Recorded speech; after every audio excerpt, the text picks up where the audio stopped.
Let's go back to the issue of corruption. You said those were just allegations. Yes. But I'd like to know, how did he make his wealth? How did he make this so much very big wealth that he can afford a bullion van prior to an election in his home? That's a staggering, colossal amount of wealth. How did that wealth come about? Because I think if I check his resume, the last thing I saw was accountant with Mobile. You know, what business does he do? He's been in government for a while. How did he make that wealth? That's one. Two, there's been discrepancies about his age. I ask you, how old is he? Well, let me tell you, you see, these two questions you've just posed, it's part of what I have answered earlier.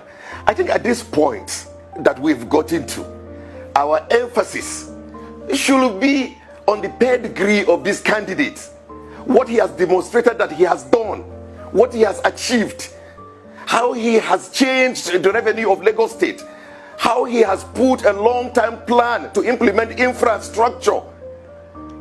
How he has ensured that he instilled discipline. Honorable Jibril. How much people that he has built. Honorable Jibril. These are the focus that we should concentrate on. Honorable Jibril. Because most of these political issues that we keep raising front and back will not solve the problem. So the emphasis now, the focus now should be on the capacity and the competence of this candidate. Honorable Jibril, how did Bola Ahmed Tinubu make his money? That's all I want to know. You can tell me what we can focus on. We'll talk about it in the manifesto. How did Bola Tinubu make so much money that he had a bullion van in his home on election day? And how old is he? Those are the questions the people are asking out there. How old is he? How did he make the billions? I'm also putting it. I'm also now, you've asked your question clearly, and I will give you a simple and clear answer. And when you continue to repeat the question, you will get the same answer. These are all trash from the internet that people keep putting together, and we will not elevate such conversations. But when the campaign commences, we will bring out facts and figures and put before Nigerians. But we will not create a narrative for them. So for now, the emphasis is on the competence of the candidate, what he has achieved, the network he has built, the people he has invested in, and his plan for a better Nigeria. All right. Can I ask you this? How was this trash? Bullion van was found in his home. The pictures were viral, and there's been no denial. So how are you saying that is trash? And how is it trash that we want to know how the person that will lead Nigeria made so much wealth? You know, and also the declaration of being richer than Osun State. So that's not trash.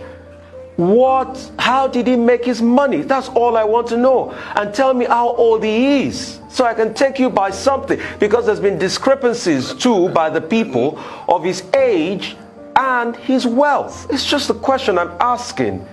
Please. And the Rufai is just an answer that I'm giving you as well.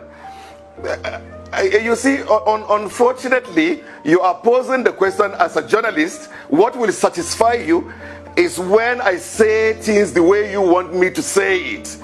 So you don't want to respect my own response.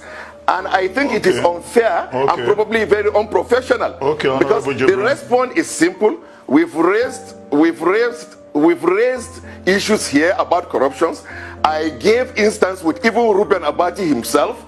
And I gave several instances of a lot of politicians in Nigeria where you will see stuff like this on the internet.